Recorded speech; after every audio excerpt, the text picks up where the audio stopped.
Hello friends and welcome back to your channel House to Home. இன்னைக்கு நம்ம ரொம்பவே ஆத்தென்டிக்கான நாகர்கோவில் ஸ்டைலில் உளுந்தஞ்சோறு எப்படி பண்ணுறது அப்படின்னு தான் பார்க்க போகிறோம். ரொம்பவே ஹெல்தியான ரெசிபி, குறிப்பாக பெண்களுக்கு ரொம்பவே ஹெல்தியான ரெசிபி. சம்மரில் ரொம்ப ரொம்ப நல்லது. பிகாஸ் உளுந்தில் பேசிக்கலாகவே குளிர்ச்சி தன்மை இருக்குதுங்கிறதுனால நம்ம சம்மரில் இது தாராளமாக சேர்த்துக்கலாம். உளுந்தஞ்சோரோட பார்த்தீங்கன்னா வறுத்தரைச்ச சம்மந்தி, அதுக்கப்புறமா முட்டை அவியல், இந்த ரெசிபியெல்லாம் ரொம்ப நல்லாயிருக்கும். ஸோ லஞ்சுக்கு ஒரு நாள் கண்டிப்பாக இந்த ரெசிபியை நீங்கள் ட்ரை பண்ணி பார்க்கணும். நம்ம யூஸ்வலாக இட்லி தோசையில் தான் உளுந்து சேர்த்து சமைப்போம். பட் உளுந்தஞ்சோறு ரொம்ப நல்லாயிருக்கும்.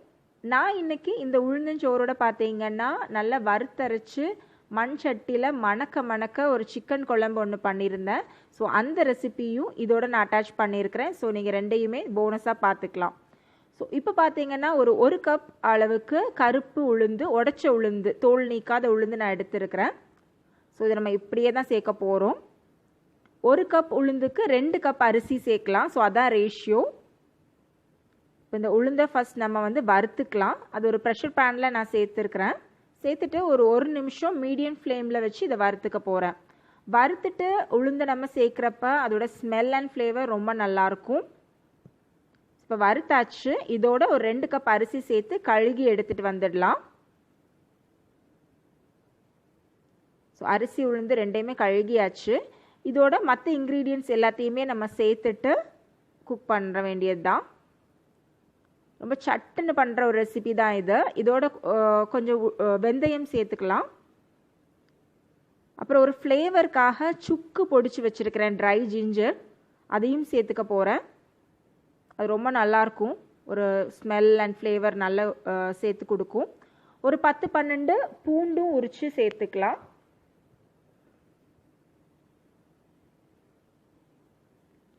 தேவையான அளவுக்கு உப்பு சேர்த்துக்கலாம்.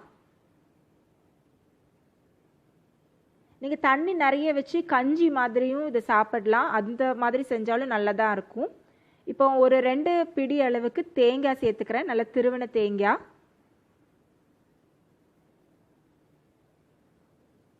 நீங்கள் குக் பண்ணிவிட்டு கடைசியாக வேணாலும் தேங்காய் தூவிக்கலாம்.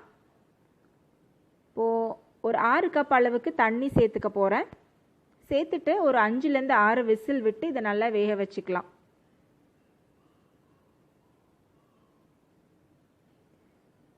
ரொம்ப சட்டுன்னு சீக்கிரமாக பண்ணிடலாம் இந்த ரெசிப்பியை. நீங்கள் ஜாஸ்தி தண்ணி சேர்த்து ஒரு 10 விசில் கிட்ட வச்சிங்கன்னா கஞ்சி மாதிரி கிடைக்கும். நீங்கள் ஒவ்வொரு நாள் அந்த மாதிரியும் செஞ்சு சாப்பிடுங்க, அதுவும் நல்லா தான் இருக்கும். ஸோ அந்த டைம்லேயே நான் பார்த்தீங்கன்னா ஒரு கப் அளவுக்கு தேங்காய் பக்கத்தில் ஒரு பாத்திரத்தில் ஃப்ரை பண்ணிகிட்ருக்கிறேன்.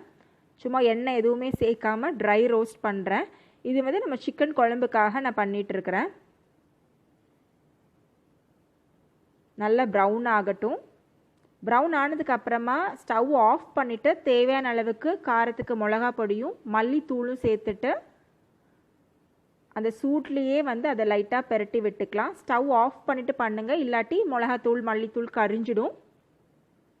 ஜஸ்ட் அந்த பச்சை வாசனை போனால் போதும், அந்த சூட்லேயே அது போயிடும். ஸோ பெரட்டி விட்டுட்டு நல்லா ஆற விட்டு மிக்சியில் தண்ணி சேர்த்து நல்ல மை மாதிரி அதை அரைச்சி தனியாக எடுத்து வச்சுக்கோங்க. இப்போ ஒரு மண் சட்டியில் நான் முதல்ல நல்லெண்ணெய் சேர்த்துக்கிறேன். சிக்கன் சூடு. ஸோ சம்மரில் நம்ம நல்லெண்ணெய் சேர்த்து சிக்கன் குக் பண்ணுறது ரொம்ப நல்லது. நல்லெண்ணெய் உடம்புக்கு குளிர்ச்சிங்கிறதுனால. அதோடவே ஹோல் ஸ்பைசஸ் எல்லாம் சேர்த்துக்கிறேன். சோம்பு, பட்டை, கிராம்பு, அதோட ஸ்டார் அனீஸ் எல்லாம் சேர்த்துக்கிட்டாச்சு. சேர்த்துட்டு இது லைட்டாக ஒரு தடவை அந்த ஃப்ளேவர் ஸ்மெல் வர வரைக்கும் அதை லைட்டாக வறுத்துக்கலாம். இதோட ஒரு கப் அளவுக்கு சின்ன வெங்காயமும் ஒரு 2 பச்சை மிளகாவும் சேர்த்துக்க போகிறேன். கொஞ்சம் ஆத்தென்டிக்காக செய்கிற ரெசிபீஸ்க்கெலாம் நான் யூஸ்வலி சின்ன வெங்காயம் தான் யூஸ் பண்ணுவேன். பட் நீங்கள் பெரிய வெங்காயம் யூஸ் பண்ணலாம், தப்பில்லை.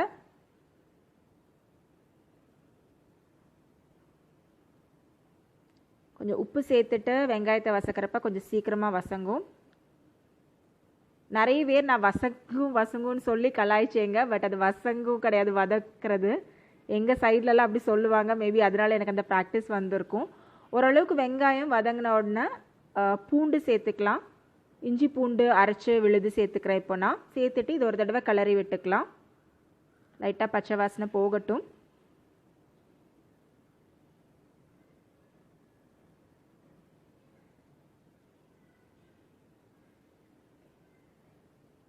அந்த இஞ்சி பூண்டு ஸ்மெல்லு எண்ணெயில் போட்டு வறுக்கும் போதே ஒரு ஸ்மெல் வரும், அது செம்மையாக இருக்கும்.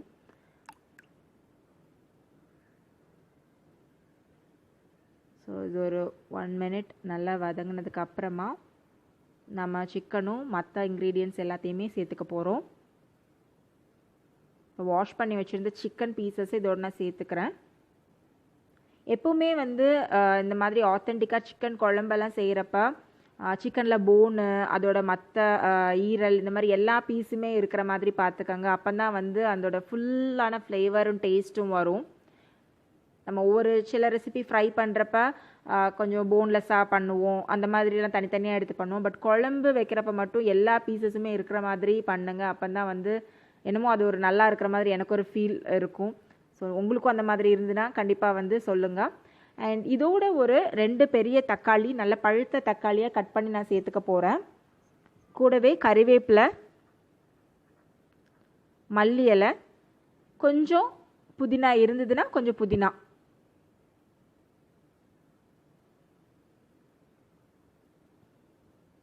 அதையும் சேர்த்துக்கலாம். சேர்த்துட்டு கொஞ்சம் மஞ்சத்தூளும் சேர்த்துக்கலாம். சேர்த்துட்டு பெரட்டிட்டு அப்படியே நம்ம ஒரு மூடி போட்டு வேக வைக்க போகிறோம். தண்ணி எதுவும் விட தேவையில்லை.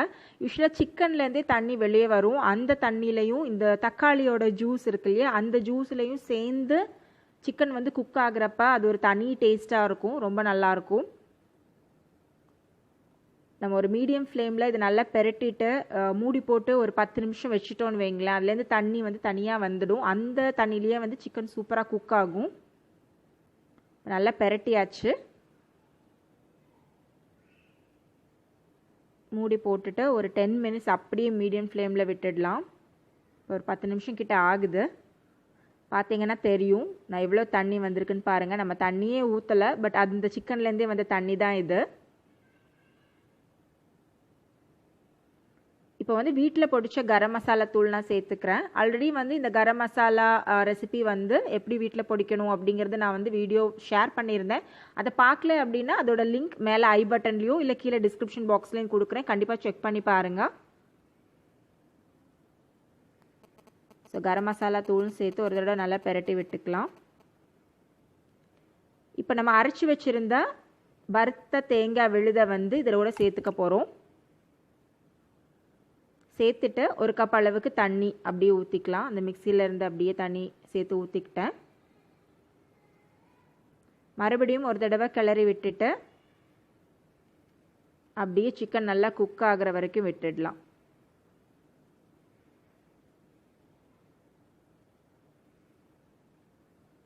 மீன் டைம் பார்த்தீங்கன்னா நம்ம உளுந்தஞ்சோறும் இங்கே மணக்க சூப்பராக ரெடி ஆயிடுச்சு.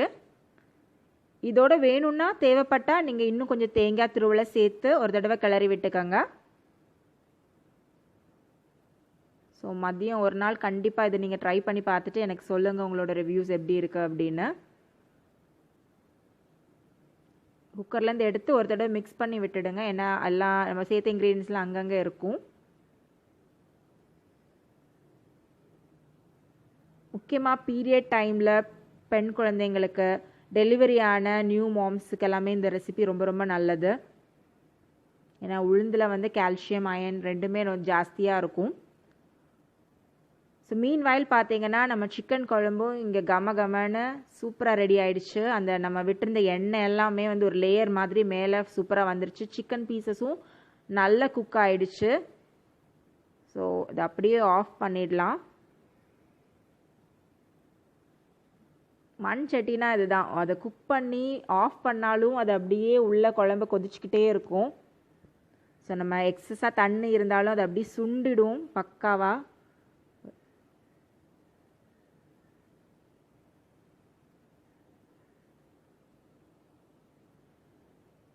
நல்லா கிளறி விட்டாச்சு. பாருங்க எப்படி கொதி வந்துட்டே இருக்குது.